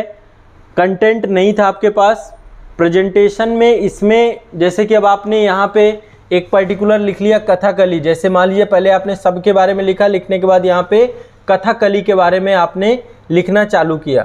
तो यहाँ पे कथकली के बारे में लिखने से अच्छा क्या है कि यहाँ पे आप एक पैराग्राफ दे दो, है ना। कितना स्पेस आपका यहाँ पे छूट गया, एक पैराग्राफ दे सकते हैं कि कथकली पर्टिकुलर इस राज्य का, इसके बारे में अब हम डिटेल से एक एक करके देखेंगे। तो इस तरीके से आप एक इसमें पैराग्राफ दे सकते हो और इसके बाद लिख सकते हो, मतलब पर्टिकुलर इस तरीके से हेडिंग डालने की जरूरत नहीं है। और एक एक करके उसकी विशेषताएं, अलग से पहले विशेषताएं लिख दो, विशेषताओं के बाद जो महत्वपूर्ण व्यक्तित्व उससे जुड़े हुए हैं, कहाँ से उसका उद्भव हुआ, ये सारी चीज़ें। तो कथकली के बारे में भी काफ़ी कुछ इन्होंने लिखा है। तो कंटेंट वाइज भी ठीक है, मतलब प्रॉपर ऐसा नहीं है कि कंटेंट में भी दिक्कत है, प्रेजेंटेशन भी ठीक है और ये भी सही है। तो ओवरऑल सही डायरेक्शन में आप चल रहे हो। थोड़ा सा कंटेंट में और रिच करो, यहाँ पे शब्द आप लिखते तो एक बार ये पता चलता कि 9 मिनट में कितने शब्द आपने लिखे हैं या फिर आपका कम हो गया है। ठीक है, तो ओवरऑल इसके लिए आपको ज़्यादा मेहनत करने की जरूरत नहीं है, बट ये है कि कंटेंट पे प्रॉपर काम करना है आपको। प्रेजेंटेशन और राइटिंग आपकी सही है। हिंदी की एरर की बात करूँ तो हिंदी की एरर भी इसमें बहुत ज़्यादा या अभी तो मुझे बिल्कुल नहीं दिख रही, एक दो दिख रही हैं। जैसे यहाँ पे वर्जित लिखा हुआ है ना, तो वर्जित गलत लिखा हुआ है आपका, वार्जित लिखा हुआ है।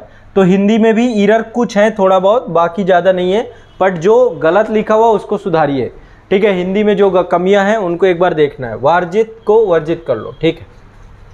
नेक्स्ट है निकिता मीना जी, ये 130 शब्दों में इन्होंने लिखा है, आईएएस के लिए कर रही हैं ये। तो इसमें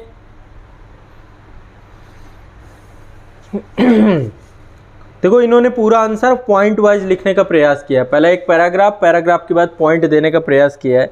दिक्कत तब होती है जब आपके पास बहुत ज़्यादा मतलब कि कंटेंट पॉइंट में जब आप लिखते हो तो जो स्पेस है ना, स्पेस को ध्यान में रख करके हमें ज़्यादा देखा जाता है। लेकिन ओवरऑल देखा जाए तो राइटिंग पठनीय है, पढ़ा जा सकता है। थोड़ा इसमें और सुधार करेंगे तो थोड़ा और बेहतर हो सकती है। जैसे कि आप क्या कर रही हैं, जो भी ये आप इस पे सुधार करिए, जो भी आप किसी भी तरीके से ये जो आप पूर्ण विराम लगा रही हैं या कहीं पर भी आप बड़े आ की मात्रा लगा रही है ना, तो इसमें आप खींच दे रही हैं, ये खींचने में थोड़ा सा अव्यवस्थित सा हो जा रहा है, तो इसको सुधार कर सकते हो आप। कहीं पर भी देखिए हर जगह पे आपने इसको जो है खींच दिया है, ठीक है। तो इसको खींचने से बचिए। बाकी ओवरऑल ठीक है, प्रेजेंटेशन वाइज अभी थोड़ा सा सुधार करना पड़ेगा हमें। और मैं कुछ आपको कॉपियाँ आइडियली बताऊंगा कि कैसा प्रेजेंटेशन आपका होना चाहिए। कंटेंट वाइज इसमें कथक के बारे में इन्होंने लिखा है, तो लगभग कंटेंट वाइज ठीक है। और कंटेंट क्या होगा वो मैं डिटेल से आपको बता दूंगा, ठीक है। कंटेंट क्या होगा मैं डिटेल से आपको एक एक करके बता दूंगा, उसकी दिक्कत नहीं। चलिए ठीक। नेक्स्ट आपके ये कौन है, कॉपी थोड़ा ब्लर है, थोड़ा सही से इमेज खींचा करिएगा। प्रियंका जी, क्या नाम है, प्रियंका रुहेला, हाँ। देखो बेटा अभी बहुत कमियां हैं, बहुत दूर दूर लिख रहे हो आप, थोड़ा सा इसमें सुधार करना पड़ेगा, है ना। तो इसमें काफ़ी दूर दूर लिख रहे हो, प्रेजेंटेशन में काम करना पड़ेगा। राइटिंग भी थोड़ा सा सही नहीं है, इस पर भी काम करना पड़ेगा। तो इसको लेकर अभी मैं कुछ बच्चों की कॉपी दिखाऊंगा, उससे देखिएगा। तो अभी सुधार की ज़रूरत है ना। नेक्स्ट हैं ये तरुन्नुम जी हैं, ये पहले भी रेगुलर लिख रही थी और इन्होंने मतलब एक ये बच्चा है, आप देख सकते हो बहुत चेंज आया है पहले की कॉपी और अब की कॉपी में, जब से लगातार एक काम ही कर रही हैं और उसके बाद से बदलाव आया है। जैसे इन्होंने भारतीय शास्त्रीय नृत्य यहाँ पे लिखना चाहिए था, शास्त्रीय नृत्य का आप एक बना सकते थे डायग्राम में आप शास्त्रीय नृत्य लिख सकते थे। कुचिपुड़ी है, कुचिपुड़ी नहीं है, ये कुचिपुड़ी नहीं है, ठीक है। बाकी ओवरऑल इसमें हिंदी में थोड़ा सा गलतियां हैं और राइटिंग पठनीय है, पढ़ सकते हैं, बट हिंदी को थोड़ा सही करना पड़ेगा, ठीक है। ये सुधार की ज़रूरत है अभी। कुणाल शेखर जी, हाँ ये भी लिख रहे थे, रेगुलर ही लिख रहे थे, कंटिन्यूअस, ठीक है। कंटेंट की कमी है और थोड़ा सा भी प्रेजेंटेशन में काम करना है, तो सुधार की ज़रूरत है। नेहा कश्यप जी, ये भी कॉपी देखो रेगुलर ये लिख रही थी और आप देख सकते हैं कि इन्होंने काफ़ी अच्छे से कंटेंट को लिखा है। हाँ थोड़ा सा यहाँ पे पर्टिकुलर स्पेस छूट गया है काफ़ी जगह पे, बट फिर भी देखो कॉपी में यदि कंटेंट ठीक है ना, तो स्पेस का इतना ज़्यादा फर्क नहीं पड़ता है। अब आप इनकी कॉपी एक बार सभी लोग देख सकते हैं, जितने भी बच्चे हैं एक बार कॉपी आप इनकी देख लो, ठीक है। ये कॉपी आप लोग देख सकते हो, बढ़िया संतुलित तरीके से दूर दूर इन्होंने लिखा है और काफ़ी ज़्यादा कोशिश की है। बस ये कि कई जगह पे स्पेस छूटा हुआ है, इसको थोड़ा सा प्रयास करना है कि सही हो जाए। तो ये वाली नेहा कश्यप जी की कॉपी आप सब लोग एक बार ज़रूर देख लीजिएगा। इस कॉपी में काफ़ी कुछ है जो प्रेजेंटेशन वाइज, कंटेंट वाइज काफ़ी सारी चीज़ें इसमें आप देख सकते हैं। तो सही दिशा में है नेहा जी, आप इसको कंटिन्यूअस बना के रखिए। हाँ थोड़ा शब्द कम है, शब्दों की संख्या को बढ़ा करके 175 प्लस करना है आपको, ठीक है। थोड़ा शब्द सीमा में काम करना है अपने, कंटेंट होगा तो शब्द आपके बेहतर हो जाएंगे। तो कंटेंट और शब्दावली दोनों में काम करिएगा, स्पीड पे काम करिएगा। ये जडेजा महेश्वरी जी हैं, बेटा आपकी हिंदी में ही आप कह रहे थे आप लिख रहे हो, वैसे लग भी हिंदी रहा है, लेकिन एक लिख कैसे रहे हो, थोड़ा सा हिंदी की ये जो लिखावट है ना इस पे काम करिए, सुधार नहीं। जैसे यह कैसे लिखते हो आप, शब्दों को सही करिए हिंदी के, थोड़ा सा हिंदी की लैंग्वेज में थोड़ा बदलाव करना है, थोड़ा देखिए इसमें, है ना।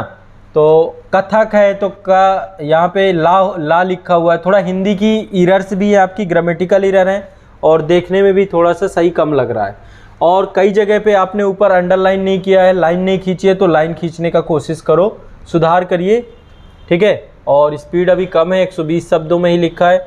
ये देखिए पहली बार लगता है लिखा है इन्होंने, क्या नाम है, कृष्णकांत जी या सिद्धार्थ जी, जो भी हैं आप, सुधार करना है आपको बहुत ज़्यादा। देखो आप एक बार बच्चों की कॉपियाँ ऊपर, और यहाँ पे दोनों तरफ मार्जिन खींच देना है, ऐसे नहीं रखना कि मुझे इमेजनरी दिखाई दे, है ना, मार्जिन खींच के फिर आंसर राइटिंग करनी है अपनी।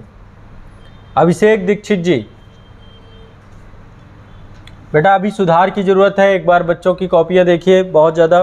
बीरप्पन यादव, देखो एक ये कॉपी है, इसकी भी राइटिंग बहुत अच्छी है, इन्होंने राइटिंग भी बढ़िया है इनकी, और ओवरऑल ठीक है। प्रेजेंटेशन बस थोड़ा सा और कोशिश करिए, इसमें राइटिंग अच्छी है, कंटेंट में और प्रेजेंटेशन में, दो में थोड़ा काम करना है। जैसे सारे पैराग्राफ्स में आपने लिखा है, इसमें पॉइंटों में और डायग्राम भी बनाया जा सकता था। आर्ट एंड कल्चर में लगभग कोशिश करिए कि डायग्राम बने ही बने, फ्लो चार्ट बने, डायग्राम नहीं बन रहा तो कम से कम फ्लो चार्ट बने, इसमें बनाया जा सकता था। आप चाहते तो इसमें बना सकते थे, चाहे विशेषताओं का बना लेते, किसी चीज़ का भी बना लेते। कोशिश करते कि जैसे इसमें शास्त्रीय नृत्य के 8 प्रकार दिए गए ना, उसका डायग्राम बन सकता था आसानी से। और जब डायग्राम बनाते तो किस जगह का है वो भी साथ में मेंशन कर देते, कि कथक उत्तर प्रदेश से है, ओडिसी उड़ीसा से है, तो वो पर्टिकुलर आप उसका स्थान भी लिखते जाते हैं ना, किस स्थान पे वो प्रचलित है ना, तो वो आपको ज़्यादा थोड़ा सा काम करता है। एक डायग्राम आप इस पर ज़रूर बनाना चाहिए था आप लोगों को, बट ठीक है जिन लोगों ने ऐसे भी कोशिश की है। खुशबू कुमारी जी, देखो बेटा मार्जिन पहले तो स्केल से खींचो, और नीचे मार्जिन नहीं खींचना है, मार्जिन सिर्फ बगल में होगा यहाँ पे, है ना, यहाँ पे कोई मार्जिन खींचने की, ऐसा नहीं कि मार्जिन आप खींच रहे हो, तो ये थोड़ा ध्यान रखना है। कोई भी बच्चा या नीचे कोई भी स्पेस छोड़ने की जरूरत नहीं है ना, नीचे और ऊपर दोनों। यहाँ से आंसर क्वेश्चन यहाँ पे लिखिए और आंसर यहाँ से लिखना चालू करिए, ठीक है। इस पे यही मार्जिन रहेगा केवल, ठीक है, ये ध्यान रखिएगा। और अभी प्रेजेंटेशन में काम करना है। एक कमी और है आपकी कॉपी में, जितने लोग ये काम कर रहे हैं कि मार्जिन खींचने के बाद फिर यहाँ पे जगह छोड़ रहे हैं, वो लोग जगह नहीं छोड़ेंगे, ठीक है। मार्जिन खींचने के बाद बिल्कुल आराम से बिल्कुल यहीं से लिखिए बराबर, कोई दिक्कत नहीं है। मतलब जगह जब ऑलरेडी मार्जिन खिंचवाया गया तो आप फिर जगह क्यों छोड़ेंगे, तो ये भी ध्यान रखना है आप लोगों को, ठीक है। नेक्स्ट है निशा रैकवार जी, देखो ये कॉपी आप देख सकते हैं, यही चीज़ मैं बोल रहा था, इन्होंने बनाया है पूरा, और पर्टिकुलर किस स्टेट से जुड़ा हुआ है ये भी इसमें मेंशन कर रखा है। तो ये वाली कॉपी आप देख सकते हैं निशा रैकवार जी की, इनके द्वारा एक डायग्राम, यहाँ पे वो डायग्राम ही है, ये डायग्राम बनाया गया है, तो आप इसको एक बार देख सकते हैं, ठीक है। ओवरऑल ये क्या है कि एक ही बार में जो है एग्जामिनर को समझ में आ जाता है, एक ही बार में वो जो है देख लेता है कि अच्छा इसको पता है। अब ये केवल इसमें एक पर्टिकुलर का आपको यदि एक्सप्लेन कर दिया तो काम हो जाएगा, ठीक है। तो ओवरऑल सही है। और एक काम और करना है, इसके साथ साथ मास्टर नोट्स भी बनाते चलो। जो टॉपिक आपको बता रहा हूँ, जैसे शास्त्रीय नृत्य है ना, अब उसका मास्टर नोट्स बना लो साथ में, ठीक है। इससे क्या होगा, कैसा भी क्वेश्चन आता है, जितने भी टॉपिक मैंने आपको बताए हैं सबके मास्टर नोट्स बनाने चालू कर दो, ताकि उससे अब कोई भी क्वेश्चन बन जाएगा तो आप उसकी आंसर राइटिंग कर सकते हो, ठीक है। क्लियर है। तो ये वाली कॉपी आप देख सकते हो निशा रैकवार जी की, ओवरऑल ठीक है। कॉपी में लगभग 200 शब्दों में लिखा है, स्पीड भी अच्छी है, चलो काफ़ी सुधार है, बढ़िया है, ठीक है। तो ये वाली कॉपी आप लोग देख सकते हैं, निशा रैकवार जी की कॉपी है, प्रॉपर इसमें काम किया इन्होंने। पल्लवी जी बेटा अभी इसमें बहुत सुधार करने की ज़रूरत है। कंटेंट भी जब कभी ये बनाते हो ना, पहले इसे ही फिल कर दो, या आप सोचो इसे बाद में बनाऊंगा, कुछ करो। यदि आपने डायग्राम बनाया, दिमाग में पहले वही जाता है, पहले लिखने के चक्कर में नहीं, पहले डायग्राम फिल कर दो, क्योंकि डायग्राम कई सारे पैराग्राफ का समुच्चय होता है ना। एक डायग्राम से आप कई पैराग्राफों से बच सकते हो, इसलिए डायग्राम बनाया जाता है, तो उसको ज़रूर फिल कर दिया करो हमेशा, ठीक है। और यहाँ पे ये पॉइंट जो बना रहे हैं, मार्जिन में कुछ भी नहीं लिखा जाता। जो मार्जिन हम बनाते हैं ना, ये वाला, इसमें कोई भी, उसमें इंस्ट्रक्शन भी लिखा होता है कि यहाँ पे कुछ भी नहीं करना, पॉइंट भी नहीं डालने, कुछ भी, ठीक है। ध्यान रखना है इस बात का। तो यहाँ पे कुछ भी नहीं लिखना आपको, ठीक है। ये और ये एरिया खाली छोड़ना है, ठीक है। तो अभी इसमें सुधार करिए। पल्लवी जी, पीडीएफ में कॉपी में नहीं चेक कर पाऊंगा, पीडीएफ में कॉपी मत भेजिएगा, जेपीजी में भेजिएगा। पीडीएफ के लिए फिर अलग सॉफ्टवेयर में जाना पड़ता है, इसलिए अब आगे से पीडीएफ में कोई भी कॉपी मत भेजना। सूरज कुमार सिंह जी हैं यहाँ पे, बेटा पीडीएफ में कॉपी नहीं भेजिएगा अब नेक्स्ट टाइम से, जेपीजी में ही भेजिएगा, जैसे सारे बच्चे भेज रहे हैं, ठीक है। इजीली मैं कॉपी देख पाऊंगा। अब आपकी कॉपी देखने के लिए उसमें टाइम लग जाएगा, फिर देखता हूँ एक बार। भेज ही दिए आपने तो। ठीक है, पटना से लिख रहे हैं बीपीएससी एग्ज़ाम के लिए। 135 शब्दों में लिखा है इन्होंने। भारतीय नृत्य कला, ठीक है, शास्त्रीय लोक नृत्य, ठीक है, यहाँ पे इन्होंने सारे स्टेट वाइज, ठीक है, वेरी गुड, कथक, ठीक है, आप बढ़िया लिख रहे हैं, है ना, बढ़िया लिख रहे हैं। और थोड़ा सा इसमें कंटेंट और सरप्लस करिएगा। और सूरज जी थोड़ा सा कोशिश करिए कि अगली बार से जेपीजी में आप भेजिएगा मुझे कॉपी, ठीक है। बाकी आपने कोशिश अच्छी की है। सूरज कुमार सिंह, ठीक है, बाकी आपका कंटेंट वाइज और सारी चीज़ें सही है, कोई दिक्कत नहीं है, बढ़िया आप लिख रहे हैं। और आगे से कोशिश बस ये करिएगा ताकि थोड़ा फास्ट हो जाता है वहाँ पे काम। वेरी गुड, बहुत बढ़िया, अच्छा लिखा है आपने। शब्द सीमा को और बेहतर करने की कोशिश करिए। बीपीएससी में तो शब्द और ज़्यादा लिखने होते हैं, तो इसलिए थोड़ा स्पीड बढ़ाइए। अभिषेक जी हैं, ये यूपीएससी के लिए लिख रहे हैं। देखो इनकी भी राइटिंग ठीक है, राइटिंग ठीक है, पैराग्राफ में लिखा है इन्होंने, ठीक है। बाकी अधूरा है आंसर, अभिषेक जी थोड़ा और सुधार करिए। अभिषेक शुक्ला जी हैं। सोनी चौहान जी, बेटा सुधार करिए, क्या है गर्भा वगैरह भी डाल दिया इसमें? गर्भा नहीं है इसमें, देखो यहाँ पे भी ऐसा करेंगे आप लोग, सब जो चीज़ है एग्जैक्ट, गलत मत लिखिए। मैं पहले बोल रहा हूँ यदि नहीं पता है तो नहीं लिखना है। गर्भा है क्या, कौन सा है? हाँ, क्षत्रिय है, हाँ क्षत्रिय है। तो क्षत्रिय के बारे में यदि पता नहीं है तो आप उसमें ये थोड़ा ना है कि कुछ भी डाल दोगे, ठीक है। तो कभी भी, अभी यही चीज़ समझा रहा था मैं आपको, जितने मैंने बता दिए, क्षत्रिय शायद मैंने नहीं बताया था, वही छोड़ दिया। और थोड़ा सुधार करिए भी प्रेजेंटेशन, और इसमें बहुत सुधार करना है। सोनी चौहान जी, प्रियंका जी आप भी सुधार करिए, सुधार की ज़रूरत है। एक कॉपी एक और आप लोगों के सामने है दिव्या जी की, ये कॉपी भी आप लोग देख सकते हैं।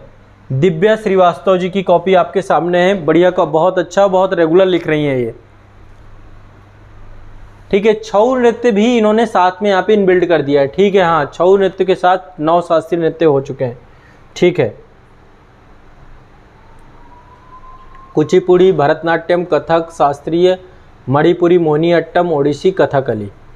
लिखा किसके बारे में? भरतनाट्यम के बारे में इन्होंने लिखा है, ठीक है। तो ये आप देख सकते हैं 170 वर्ड में है, थोड़ा सा शब्द सीमा भी ठीक है, सब कुछ सही है ओवरऑल। तो ये वाली कॉपी सभी लोग एक बार जरूर देख लीजिएगा। राइटिंग भी ठीक है, प्रेजेंटेशन वाइज भी ये कॉपी बेस्ट है, प्रेजेंटेशन भी इन्होंने बढ़िया से कर रखा है, ठीक है। तो ये आप एक कॉपी देख लीजिएगा। ममता यादव जी, बेटा सुधार करिए, प्रेजेंटेशन अभी सही नहीं है, ठीक है, प्रेजेंटेशन सही नहीं है। वैसे शब्द सीमा ठीक है, 190 शब्दों में लिखा है ओवरऑल, बाकी ठीक है। रेखा कुमारी जी, ये भी रेगुलर लिख रही हैं। मैं आपसे राइटिंग की बात कर रहा हूँ कि राइटिंग थोड़ा सुधार करिए, है ना। जब तक आप राइटिंग सुधारेंगी नहीं तो थोड़ा दिक्कत रहेगी। क्या गैप की वजह से है, या फिर ये शब्दों को टेढ़ा कर रही है ना, ठीक है। तो थोड़ा इसमें सुधार करिए बेटा, ये बहुत ज़रूरी है शुरुआती दौरान पे ये चीज़ अभी सुधर जाएगी तो अच्छा रहेगा।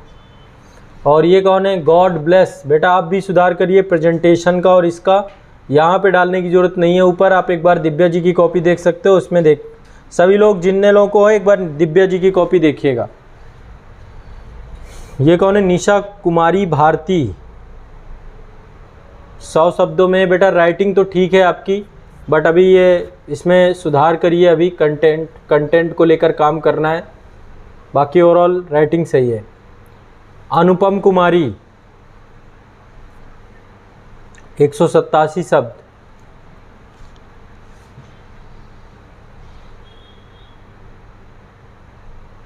थोड़ा सुधार करिए आप भी। दिव्या श्रीवास्तव जी की कॉपी देखिए।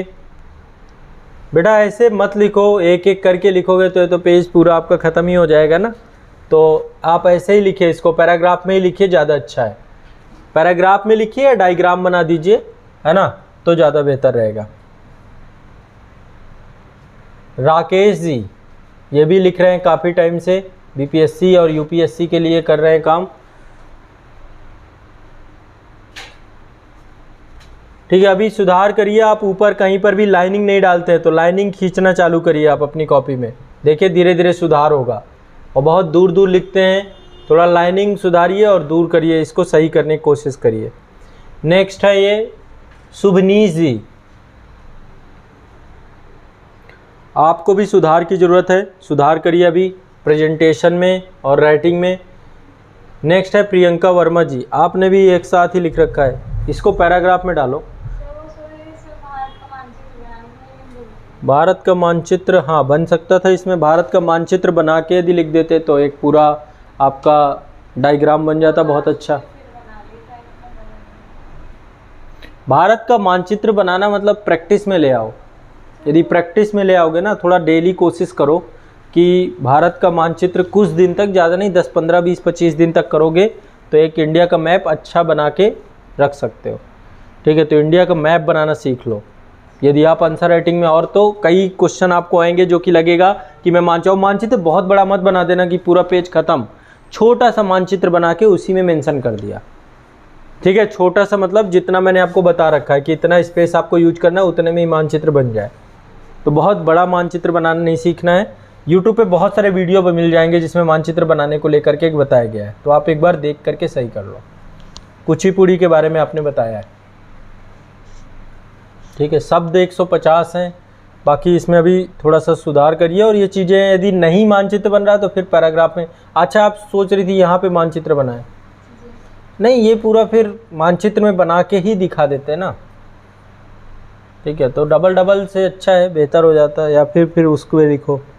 सूरज कुमार जी, सुधार की ज़रूरत है, एक बार सुधार करिए आप भी। अभय राज जी, आज तो कुछ हुआ ही नहीं। हाँ,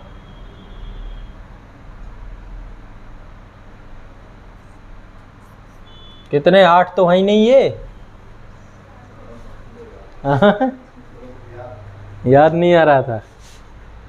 उड़ीसी नहीं है, उड़ीसी। हिंदी में गड़बड़ है, हिंदी सही करिए आप अभी, हिंदी में आप अभी फिट नहीं हो रहे हैं। मानसी शुक्ला जी, बेटा कंटेंट नहीं है, सुधार करिए आप भी। आशीष सिंह जी,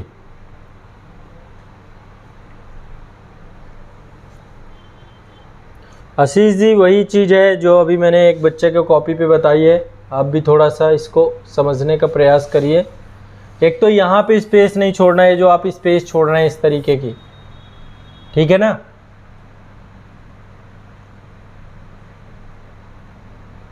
और देखो कितना स्पेस छूट रहा है, स्पेस आप थोड़ा सा इस पे पहले सुधार करिए। सबसे पहले एक एक करके सुधार करेंगे तो सारी चीज़ें सही होती जाएंगी।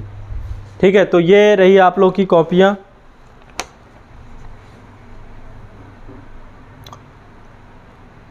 हमेशा फ्रेश पेज में लिखा करो आप, जब भी लिखो ना, नोट्स अपने अलग रखो, फ्रेश पेज में लिखा करो।